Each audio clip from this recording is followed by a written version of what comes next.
Assalamualaikum warahmatullahi wabarakatuh. Alhamdulillahirabbil alamin wa bihi nasta'in wa ala umuri dunya waddin. Wassalatu wassalamu ala asrofil anbiya'i wal mursalin sayyidina wa maulana Muhammadin amma ba'd. Hadirin yang berbahagia dimanapun berada, kali ini kita bertemu dengan ibu yang sangat cantik, Ibu Maryam Fitriati ya, yang merupakan Ketua Fatayat NU DIY, yang pada kesempatan kali ini kita banyak akan bercerita, akan banyak mengkritisi tentang kebijakan terkait dengan kekerasan seksual. Dan kami dari Lembaga Kajian dan Pembangunan Sumber Daya Manusia Lakpes dan MU Kabupaten Sleman akan mengupas banyak hal tentang isu ini. Setidaknya kita menunjukkan bahwa ada posisi tawar yang cukup menarik dari NU terkait dengan isu-isu yang ada di Indonesia hari ini. Dan selamat datang Ibu di Lakpesdam NU Kabupaten Sleman. Kita akan banyak membicarakan mengenai kekerasan seksual di Indonesia. Tapi sebelum itu saya perlu untuk menyampaikan siapa pemateri kita hari ini yang luar biasa ini ya.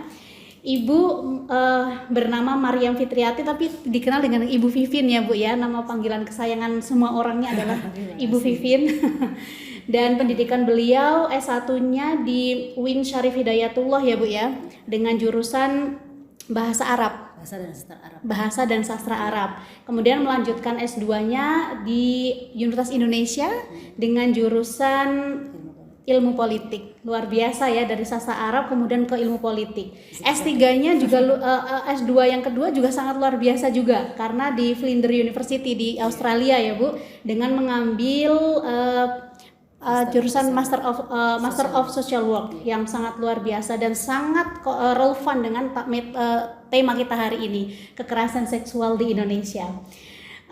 Ibu, kekerasan seksual di Indonesia adalah suatu hal yang sangat complicated. Perjuangan bertahun-tahun untuk bisa UU TPKS itu disahkan, diketok gitu ya. Dalam pandangan Ibu selaku Ketua Fatayat, bagaimana Ibu melihat UU TPKS dan drama yang selama ini mengiringi dengan disahkannya RUU TPKS itu? Sebelumnya Assalamualaikum warahmatullahi wabarakatuh. Waalaikumsalam warahmatullahi wabarakatuh. Terima kasih Mbak Afni, saya manggilnya Mbak Afni aja ya, atas kesempatan yang sudah diberikan pada kami ya, karena memang dengan jalan inilah kita juga bisa ikut berkontribusi terhadap proses kalau kita lihat bahwa dengan adanya pengesahan RUU TPKS ini membawa angin segar sebenarnya bagi kita semua, terutama buat anak-anak dan perempuan yang selama ini menjadi sasaran empuk ya para pelaku tindak korban kekerasan terhadap seksual terhadap perempuan dan anak. Nah, mungkin kalau dari Fatayat sendiri bagaimana menyikapin sudah disahkannya undang-undang ini ya. Kalau kita lihat sebenarnya sudah jaraknya sampai 6 tahun ya. Kita menunggu itu, dan dari dinamikanya dari awalnya undang-undang RUU PKS kemudian berubah menjadi RUU TPKS, dan kalau kita lihat juga bagaimana dinamika di dalam DPR sendiri bahwa ada yang setuju, ada yang tidak setuju, ada yang kemudian tidak setuju karena alasan agama, kemudian tidak setuju karena ada poin yang kemudian sangat memberatkan gitu kan. Nah ini sebenarnya ternyata di titik klimaksnya kita lihat mereka aklamasi. Hampir hanya satu partai kan sebenarnya yang tidak menyetujui itu gitu. Nah, dilihat dari apa sih sebenarnya kok kemudian dengan begitu mudahnya kemudian secara aklamasi bisa disetujui oleh anggota DPR gitu ya. Saya lihat sebenarnya bukan hanya proses terakhir itu, tapi proses 6 tahun ke belakang bagaimana teman-teman aktivis perempuan mereka bersatu padu, bergandengan tangan, bahu-membahu untuk mengkawal undang-undang ini gitu. Jadi kalau kita lihat 6 bulan, bahkan sebelum 6 bulan, saya ingat sekali ketika itu sebelum adanya RUU TPKS ada RUU PTPO ya, penghapusan tindak pidana orang, perdagangan orang, itu juga sama prosesnya seperti itu. Dan ini hampir serupa, apalagi kemudian memang momen sekali ya, karena sebelum pengesahan RUU ini kan sudah banyak sekali kasus-kasus yang viral dan kemudian booming di media sosial. Dan ini menjadi salah satu trigger sebenarnya ya, bahwa RUU ini bisa segera disahkan karena banyak kasus. Dan ini menuntut sudah darurat, kalau bahasa kita tuh sudah darurat. Kalau sudah darurat tuh hukumnya wajib gitu kan. Apalagi kemudian ini adalah salah satu bentuk kemungkaran gitu. Salah satu bentuk kemungkaran yang kita sebagai orang Islam, sebagai orang muslim ya harus segera menyelesaikan kemungkaran inilah. Lembaga legislatif yang di situ banyak sekali orang dan Dan mereka kemudian baru sadar kan, saya husnudzon bahwa mereka sadar dan mungkin mendapat hidayah gitu kan, bahwa kemudian RUU itu penting menyikapi dengan begitu banyaknya kasus-kasus kekerasan terhadap perempuan dan anak gitu. Kalau kita lihat kemarin kekerasan, mereka selalu menganggap bahwa KDR udah ada undang-undang KDRT. Oke, itu adalah bagi orang-orang yang kasusnya di dalam keluarga. Betul. Bagaimana dengan kasusnya yang ada di tempat kerja? Bagaimana dengan kasus yang ada di jalanan? Betul. Bagaimana dengan kasus yang ada di tempat-tempat yang memang tidak tersentuh oleh hukum? Kalau di lembaga pendidikan mungkin masih karena dia lembaga formal ya, masih bisa gampang untuk diselesaikan. Meskipun ternyata juga belum ada kan gitu kan. Nah, saya sebagai bagian dari Fatayat NU gitu ya, terutama Fatayat NU DIY gitu, yang kita memang sebenarnya sudah punya lembaga konsultasi pemberdayaan perempuan dan perlindungan anak, dan kita banyak bekerja di ruang itu. Sangat mengapresiasi penuh dan berterima kasih sekali dengan adanya undang-undang ini. Nah, masih ada tahapan selanjutnya yang memang harus kita kawal sebenarnya gitu, dengan adanya undang-undang ini. Masih panjang perjalanan. Kalau UTPKS sudah disahkan, sekarang bagaimana mengawalnya gitu ya Bu ya. Lalu bagaimana dengan kontribusi NU? 10 tahun rentang menunggu UTPKS ini digolkan. Tentunya banyak pihak yang kemudian menggroyong lah ini agar bisa disahkan. Kalau dilihat dari perjuangan NU sendiri dalam terkait disahkannya UTPKS ini seperti apa Bu? Secara kelembagaan NU, saya melihat PBNU ya, karena memang ada beberapa personal, beberapa aktivis NU yang memang mendukung penuh gerakan teman-teman perempuan NU untuk mengkawal ini gitu. Saya yakin sekali dengan itu. Dan dengan banyaknya gerakan serombongan orang-orang NU ya, rombongan orang-orang NU yang ada di anggota DPR, ada banyak aktivis NU yang ada di kementerian gitu. Kemudian juga banyak teman-teman perempuan NU yang ada di LSM, NGO dan organisasi masyarakat. Itu saya pikir justru bagus gitu, bukan hanya satu bukan hanya satu lembaga. Tetapi banyak orang yang sebenarnya notabene mereka adalah orang-orang NU yang ikut mengkawal proses itu. Dan saya yakin sekali ya, kalau teman-teman NU kan mereka berpikirannya moderat ya, tawasud gitu ya. Jadi bagaimana mereka menafsirkan teks-teks keagamaan itu ya untuk tujuan kemaslahatan bersama gitu. Jadi bukan hanya kalau mungkin ada sebagian orang yang tidak menyetujui kenapa kemudian RUU ini disahkan, karena mereka berpikiran di satu hal gitu ya, bahwa kemudian ada mudarat yang lain, karena takutnya bahwa kemudian seksualitas itu menjadi sesuatu yang dibahas begitu membabi buta. Mereka tidak berpikiran bahwa kekerasan seksual itu adalah kriminal. Kekerasan seksual itu adalah kemungkaran gitu ya. Kalau kemungkaran seperti saya ungkapkan tadi harus dan wajib segera dihilangkan gitu. Bagaimana cara menghilangkannya? Salah satunya dengan kebijakan gitu. Kalau sudah ada kebijakan, sangat mudah bagi kita warga Indonesia gitu untuk ikut mendampingi dan mengkawal bagaimana kekerasan seksual atau kekerasan terhadap perempuan dan anak itu semakin dihapuskan di Indonesia gitu ya, atau di muka bumi ini. Betul. Malah gitu. Luar biasa kalau kita lihat kemarin di parlemen banyak tokoh-tokoh NU yang juga menggairahkan adanya perlunya pengesahan UTPKS ini. Di luar juga banyak ya Bu ya, melalui LSM fraksi balkon ya kalau kita sebutnya. Iya, bahkan secara personal juga banyak ya yang menyuarakan, beberapa orang sampai nonbar gitu. Betul. Dalam UTPKS itu di pesantren-pesantren gitu ya, nonbar bagaimana disahkan dan mereka bergembira tentang itu. Itu sangat luar biasa. Perlu diglorifikasi bahwa UTPKS itu memang penting gitu. Kemudian UTPKS itu kan secara umum ya produk dari kementerian gitu. Lalu bagaimana dengan undang-undang, lalu bagaimana dengan bawahannya seperti kementerian, bahkan juga Kementerian Agama ya, yang hari ini juga sepertinya sedang punya gawe yang besar juga terkait dengan UTPKS gitu ya Bu. Sepenting apa Bu secara regulasi itu sampai ke bawah? Sebenarnya kan masih ada beberapa tahapan ya. Setelah satu undang-undang itu disahkan, ada proses sosialisasi ya. Ada sosialisasi, diseminasi undang-undang, kemudian sampai pada tahap seberapa penting kemudian ada turunan dari undang-undang itu. Itu yang langkah pertama. Setelah langkah pertama dilakukan, kemudian bagaimana kemudian setiap lembaga ya, termasuk kementerian, lembaga pendidikan, lembaga keagamaan, atau di publik pun itu harus ada SOP-nya. Nah itu lebih ke teknis lagi. Dan tapi selain itu juga ada proses pelatihan, edukasi itu juga penting, karena orang-orang yang mengkawal undang-undang ini atau mengkawal sosialisasi ini kan harus lebih paham daripada orang lain gitu. Nah, ini salah satu hal yang memang harus dilakukan sebelum kemudian sosialisasi itu dilakukan. Jadi sebenarnya kalau kita sendiri ya seperti organisasi kemasyarakatan dan keagamaan seperti NU, kemudian Fatayat NU itu kan sebenarnya salah satu aktor yang punya kepentingan ya, karena kita membawahi perempuan dan anak-anak ya, sebagai salah satu anggota kita, kader kita. Jadi banyak sekali kepentingan dari kita sebagai anggota Fatayat NU yang bagaimana kemudian undang-undang itu bisa direalisasikan bukan hanya sebatas kebijakan, tapi sampai ke teknisnya. Gitu. Iya, teknisnya dan sampai praktiknya gitu kan. Betul. Karena kalau tidak ya seperti undang-undang yang lain gitu. Ketika terjadi kasus-kasus kemudian ternyata belum bisa diselesaikan dengan undang-undang itu karena SOP-nya kemudian juga peraturan turunannya juga belum melengkapi. Lebih bagus lagi kalau kemudian bahkan sampai perda-perda gitu. Jadi di tingkat kabupaten, tingkat provinsi itu sudah mereka mengakomodasi dari undang-undang itu lebih bagus lagi. Bahkan sampai ke tingkat perguruan tinggi, bahkan lembaga keagamaan simpul-simpul simpul-simpul institusi itu bagus sekali. Harusnya punya SOP ya gitu. Betul. Ya.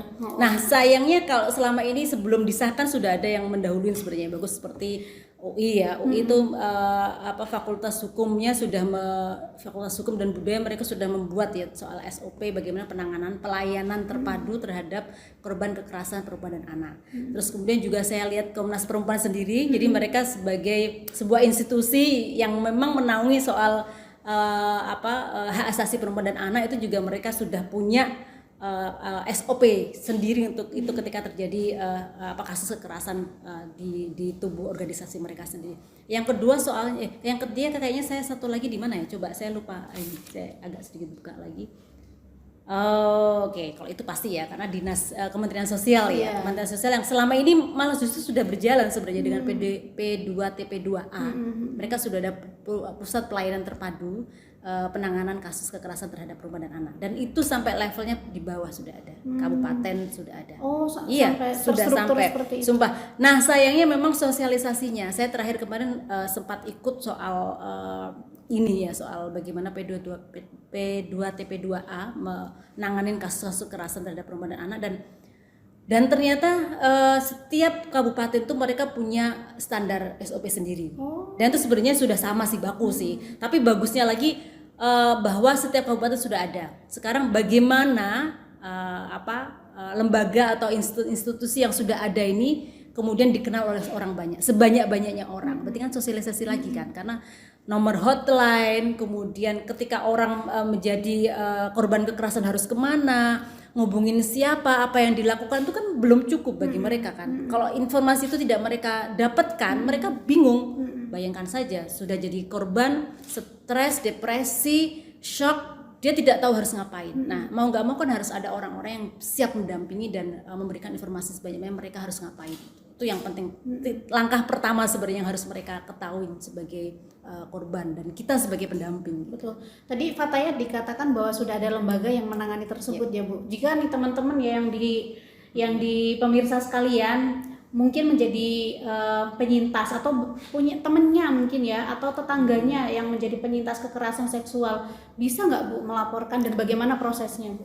Ya pasti, karena lembaga kita sebenarnya kalau sampai penanganan kasus korban, pendampingan sampai jalur hukum, kemudian psikologi dan lain sebagainya kita masih belum, karena kita adalah lembaga yang menerima dan akan merujuk kasus. Karena kita bekerja sama dengan lembaga seperti Rifka Anissa, terus kemudian saya sampai kebelipet namanya P2TP2. Nah, itu A. Nah, itu banyak sekali teman-teman seperti kasus kemarin di Kulon Progo ya. Teman Fatayat Kulon Progo, PC Fatayat Kulon Progo itu mendampingi full. Meskipun kemudian ya pasti mereka akan mendapatkan hambatan. Betul. Karena dari internal ya, kita sudah tahu. Nah, tapi ini sangat bagus buat teman-teman LKP3A di masing-masing kabupaten, karena kita punya 6 bahkan dengan yang punya PW ya. Kita punya 6 LKP3A di seluruh DIY, dan teman-teman di LKP3A sudah siap untuk mengkawal itu. Seandainya kemudian beberapa kasus yang sudah kita terima, kebanyakan kekerasan itu adalah berdasarkan informasi dari kolega jamaah pengajian, kemudian bahkan teman-teman dari anak-anak kita, saudara-saudara kita itu biasanya melapor ke kita dan meminta konsultasi, karena memang kita lebih ke lembaga konsultasi ya. Mereka berkonsultasi apa yang harus dilakukan. Nah ini fungsinya LKP3A di sini sebenarnya itu. Jadi sebagai apa ya, teman pertama kali yang menerima curhatan survivor atau penyintas ya, harus kemana ya, bisa lewat LKP3 atau teman-teman yang memang menjadi konselor di LKP3 itu.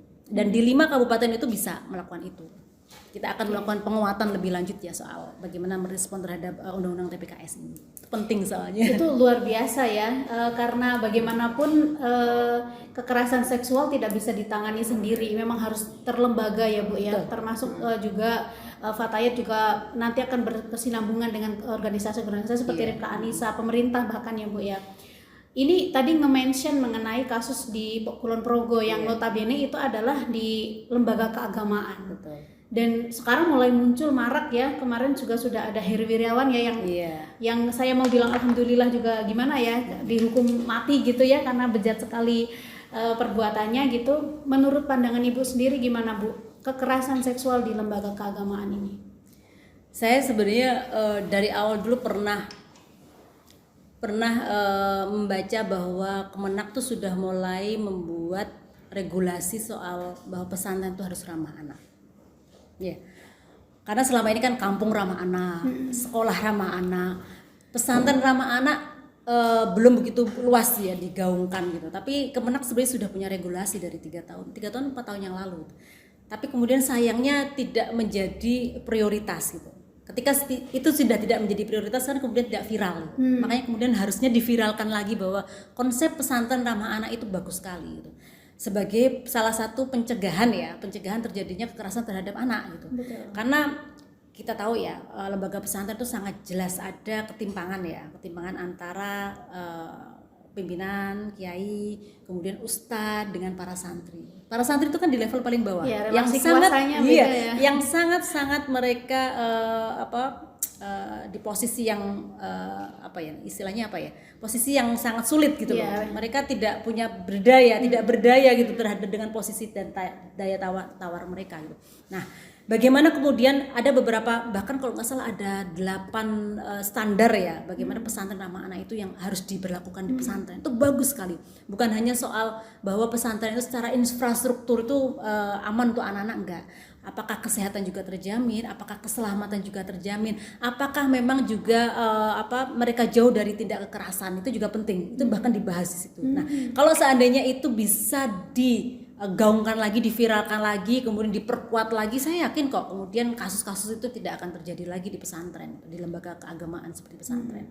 Nah, kemudian kalau soal apa yang sudah terjadi kemarin itu sebenarnya juga saya Kemenak sendiri juga mengapresiasi penuh ya dengan adanya kasus itu, kemudian bergerak cepat dan mereka juga membuat beberapa langkah ya. Salah satunya adalah mereka bekerja sama dengan lembaga-lembaga untuk melakukan investigasi terhadap lembaga-lembaga pendidikan keagamaan yang lain gitu, yang mungkin ada kalau saya lihat tuh ada kecenderungan gitu untuk hal itu. Yang kedua juga bahkan Kemenak sendiri juga melakukan kajian ulang terhadap pemberian izin. Itu kan penting. Mungkin selama ini pemberian izin itu tanpa melakukan verifikasi dan validasi langsung ke lapangan.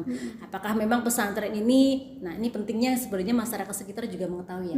Apakah pesantren ini juga sudah mendapatkan izin dari warga sekitar? Bagaimana tanggapan warga sekitar terhadap pesantren ini? Apakah ada kejanggalan-kejanggalan terhadap proses pendidikan, proses keagamaan yang terjadi di sana? Itu penting karena memang siapa yang menilai pesantren itu sebenarnya orang di luar pesantren yang ada di sekitar kan yang tahu tuh.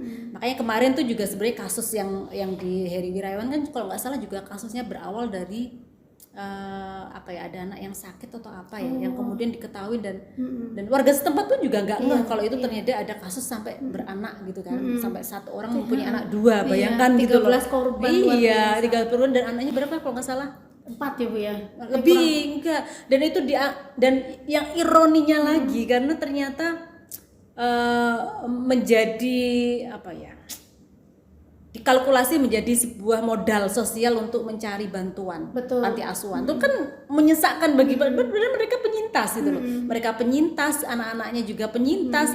Mereka harusnya dilindungi karena mereka adalah yang selama ini terdolimi gitu loh, terdolimin. Saya nggak tahu bagaimana mereka shocknya, bagaimana mereka stres dan depresinya. Saya khawatir kalau kan ini adalah ini ya, kalau kita lihat dari secara psikologis itu sebenarnya ada efek berkepanjangan yang ada dalam diri mereka. Bahkan bisa jadi mereka akan biasanya korban yang mengalami kekerasan dan kemudian tidak mendapatkan proses penyembuhan ya, pendampingan penyembuhan, kemudian konseling yang bagus itu kan mereka akan post traumatic stress disorder gitu. Jadi bahkan bisa sampai keinginan untuk bunuh diri gitu. Nah ini padahal ini adalah generasi muda Indonesia gitu loh. Mereka adalah anak-anak yang suatu saat nanti mereka akan jadi pemimpin di Indonesia.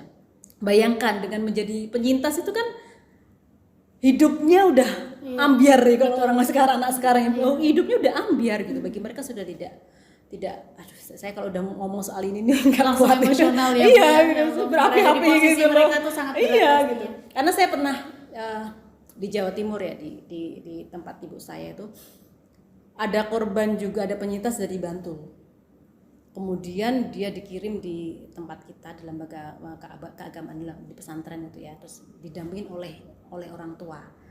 Prosesnya adalah karena diperkosa oleh gurunya gitu, oleh guru olahraganya dan ternyata sebenarnya lembaga keagamaan tuh punya andil yang sangat besar untuk mendampingi anak ini. Karena dibawa dari Jogja ke Jawa Timur kan orang nggak ada yang tahu bagaimana latar belakang dia. Jadi dia bisa bangkit, bisa menjadi dirinya tanpa orang tahu bahwa dia adalah penyintas. Itu bagusnya. Dan saat ini dia udah jadi polisi perempuan. Coping mekanismenya maju lah ya. Itu dia. Itu yang harus kita pikirkan ya. Bagaimana kemudian kita mendampingin sampai kemudian para penyintas itu bisa minimal lepas lah atau minimal move on ya, minimal move on dari, meskipun move on itu saya yakin susah lah karena itu seumur hidup menempel dalam dia kan itu. Tapi minimal dia bisa move on, bisa bangkit dan bisa meneruskan hidupnya dengan lebih bagus gitu. Seperti kasus yang saya waktu kecil saya masih kuliah kalau waktu itu. Dan itu luar biasa kalau kita bisa mendampingin itu. Betul. Makanya saya punya mimpi sebenarnya lembaga keagamaan tadi itu bukan hanya sebagai tempat pendidikan untuk yang menempa anak-anak ya, tapi juga sebagai lembaga yang bisa memulihkan, merehabilitasi psikologis para penyintas ini. Pesantren punya apa namanya tawar yang cukup shelter besar, berbasis pesantren. Dulu saya punya mimpi itu, shelter berbasis pesantren. Karena sebenarnya pesantren itu sudah punya fasilitas segalanya ya. Tinggal bagaimana kemudian pimpinan pesantren itu punya sense, punya keinginan besar untuk itu gitu. Dan apa yang dilakukan oleh keluarga saya itu ini saya pikir bisa gitu dilakukan oleh yang lain gitu. Makanya kemudian wah ini bisa deh kayaknya pesantren bisa menjadi satu shelter berbasis. Tapi menarik Bu, kalau menjadi shelter misalnya, karena hari ini semenjak UU TPKS mulai booming ya, banyak kasus-kasus kekerasan seksual di pesantren, di lembaga keagamaan gitu mulai bermunculan. Orang-orang menganggap bahwa ini gara-gara UU TPKS nih kayak gini kan. Sebenarnya salah gitu. Sebenarnya malah justru gara-gara UU TPKS ini yang selama ini nggak kelihatan jadi mulai muncul gitu. Jadi mulai nampak, orang mulai berani untuk speak up untuk itu. Kalau Ibu melihat sendiri harapannya seperti apa Bu, kasus kekerasan seksual di masa depan ini setelah lahirlah UU TPKS? Yang pertama mungkin pertama kali adalah selama ini orang awam kan tidak merasa bahwa kekerasan seksual tuh nggak ada gitu, ya kan gitu. Saya aman-aman saja, keluarga saya aman-aman saja. Kemudian begitu proses disahkannya RUU ini kan orang semakin tahu bahwa dan mengikuti berita ya, oh ternyata banyak kasus itu, bahkan di lembaga keagamaan sendiri itu juga ada kasus. Lembaga keagamaan selama ini kita anggap suci, anggap tempat kita mendapatkan keilmuan keagamaan yang pasti tidak akan terjadi kekerasan, ternyata malah ada gitu. Nah berarti dimanapun sebenarnya ada potensi gitu loh kekerasan seksual terhadap perempuan dan anak gitu. Nah dengan adanya gegap gempita disahkannya RUU ini sebenarnya membuka mata semua orang gitu. Orang awam yang selama ini nggak tahu soal itu. Yang kedua kemudian bagaimana kita menyikapi pasca ini gitu kan ya. Bagaimana kita mengkawal bahwa undang-undang ini diturunkan pada pihak-pihak yang berkepentingan gitu ya, termasuk kemudian dari lembaga pendidikan, lembaga sekolah, kemudian juga pesantren, kemudian juga lembaga tempat kerjaan gitu kan. Karena itu sebenarnya sudah ada peraturan pemerintah sih soal itu, bagaimana tempat kerja itu juga harus melindungi pekerjanya dari kekerasan ya. Tapi kan belum spesifik soal kekerasan seksual ya. Bagusnya di Undang-Undang TPKS ini kan pelecehan seksual itu dianggap sebagai kekerasan seksual. Itu sebuah kemajuan sebenarnya. Jadi kalau kemudian ada orang yang pelecehan verbal yang mengarah pada seksual gitu, itu tuh bisa dituntut. Itu salah satu yang ada kemajuan. Kemudian dari Undang-Undang TPKS ini juga ada bahwa dalam penyelesaian kasus itu tidak bisa pakai restorasi justice gitu. Jadi tidak ada kemudian si pelaku ini menawarkan penyelesaian melalui uang gitu kan. Itu nggak ada, ditolak. Jadi itu nggak ada sama sekali. Itu sama sekali tidak boleh pakai sistem, pakai konsep itu. Terus kemudian juga bahwa penyidik lembaga hukum itu tidak boleh menolak ketika ada kasus kekerasan seksual. Jadi mereka harus memproses itu. Jadi itu sebenarnya kan sebuah tekanan yang luar biasa ya terhadap beberapa pihak gitu, terhadap bahwa kasus ini tuh suatu hal yang serius gitu loh, bukan hanya kasus-kasus yang receh gitu kalau bahasa kita kan gitu. Ini adalah kasus yang berat gitu, dan ini terkait dengan kehidupan seseorang gitu, kehidupan masa depan, kemudian bahkan kalau kita lihat dari segi syariah bahwa kita hifdzun nafas ya, melindungi jiwa gitu kan. Melindungi jiwa itu ya memang taruhannya ya harus kita bergerak bersama gitu. Karena itu salah satu dari apa yang disyariatkan dan kita sebagai warga NU kan tahu ya bahwa hifdzuddin itu adalah salah satu yang harus kita lakukan gitu. Hifdzun nafas. Iya. Luar biasa ya pembicaraan kita, sangat berbobot sekali. Bukan kaleng-kaleng ya, daging semua. Kekerasan seksual di Indonesia bukan isapan jempol. Jadi memang itu nyata dan menjadi tugas kita bersama untuk memberantasnya. UTPKS memang sudah rilis ya, sudah diketok palu dan sudah sah untuk dijadikan sebagai payung hukum, tapi pelaksanaannya memang butuh tangan-tangan kita untuk menyelesaikannya. Jadi bagi penyintas maupun teman penyintas, saudara, tetangga maupun keluarga yang mempunyai kerabat yang mengalami kekerasan seksual, jangan ragu untuk speak up. Fatayat termasuk juga lembaga keagamaan yang mungkin sedang kita garap ya, mungkin akan menjadi salah satu tempat yang aman, dan kita bersama-sama menciptakan ruang yang nyaman, yang aman bagi semua orang. Itu mungkin closingnya Ibu ya. Jadi terima kasih sekali atas kehadirannya. Lapsdam NU Kabupaten Sleman mengucapkan terima kasih atas ilmunya yang luar biasa ini. Semoga memberikan perubahan baik hari ini maupun di masa depan. Terima kasih. Kita akhiri. Assalamualaikum warahmatullahi wabarakatuh. Sampai jumpa.